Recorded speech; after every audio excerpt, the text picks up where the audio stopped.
para sa iyo, para sa career mo, and sa mga next projects? Super. First lead was trial and error. Tapos yung susunod, it's gonna be all the good ones. So the next one is, yeah, to be awarded. Thank you so much.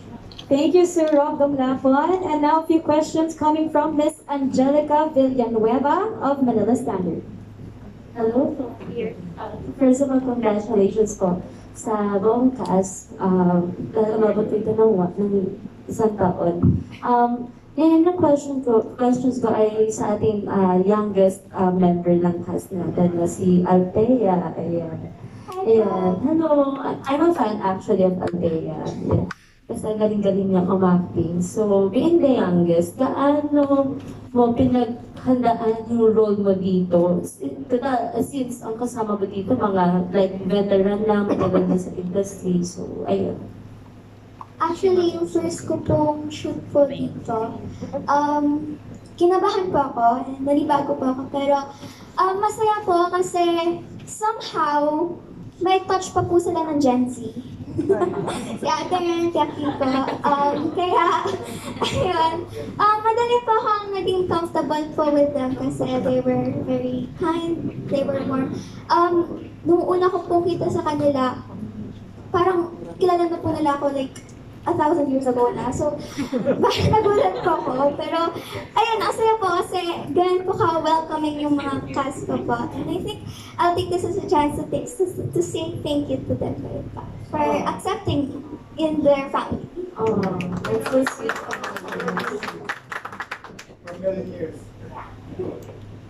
So, ano na, since napag-usapan na rin natin na very welcoming sila sa iyo, na part ng series. So, ano na yung like yung pinaka-tumatak sa'yo na memory or memorable moment with the cast members? Thank you. The whole time po was a memorable experience kasi this genre of a show, action, is my dream and my favorite genre. Because I love action. And natuwa po ako kasi, this time, compared to my previous action, this time lumalaban po talaga ako. Kasi last time, I'm a kid. So, iyak po ng iyak. Wala po akong tinulong. Naging pabigat lang po ako. Pero dito, medyo lumalaban na rin po ako. Pero, I can't fight them kasi I'm a kid. I'm too weak for them. Pero, at least meron akong ambag sa action po na lang. She's a fighter. My daughter is a fighter, guys. Like father, like daughter. That's 12 po. Thank you so much, Althea, and congratulations din sa'yo. Thank you. Looking forward sa next projects. Thank you, Miss Angelica. It's so nice to hear from our baby Althea. You are amazing. Galing mo sumagot. Okay, now ang sunod pong magtatanong, Sir Danny Vivas of Daily Tribune. Hello, yeah. Can we go back to Seed? Yeah. Miguel, your character is unpredictable and complex. As that story winds up, do you get better? Do we get to like you more or hate you more? The character. Actually, that's a good question. Does Miguel agree to serve redemption? Do you think masasal pa ba yung kaluluwa niya? I don't know. I think kasi since the character was designed to die in the middle of the movie, within the show, first season dapat first few script weeks, wala na dapat si Miguel. And so the production and our directors and our writers, we all got together and then made it work. So kung ano man yung inatake ng tayo, makakala ko mamamatay na siya, we just took it from there. And I think because dahil kung sa kung paano nag-unfold yung storya, medyo Miguel had really nowhere else to go. And what better way to show Abra or Norman's like yung whatever he's fighting for than to have the polar opposite facing him. And that's what happened. To tell you ito, honestly, this is the first ever in my career where the bad guy had a full arc.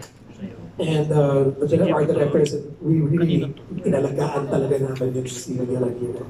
Because usually in Filipino cinema, especially in television, it's really the main actors or the bida. And then the rest is there to like further color in the character, the main characters. But this time we took the main character, took his polar opposite, and then groomed him at the same time as he was being groomed by the story. And dun sa dulo, tinignan natin kung ano yung mangyayari. And hayop yung nangyayari. Meron kaming 100-step fight scene na binasunod ng aming director. Sabi niya, hindi. Tapos nalaman na natin kung paano relate to the line. It was, pagdating ng ending talaga, wala na eh. Parang kami-kami na talaga because we already knew each other, we knew our characters so well. The directors, the writers, kilala na rin kung paano na kami add them or paano namin dadalhin yung characters. So, this is the most, this is the most I've ever seen both sides of the production actually work together, actor and the other side. This is movie magic na eh, sinasabi ng movie magic. This whole third season is that. Like everyone's just, I think this. The new characters came in and we thought that we knew what we were gonna do about it. And then Riza goes, no, this is how I'm gonna do it. And then I'm coming, okay. You know what I mean? So it's iba. Walang nothing. Pick any show in my entire career and it's not gonna compare.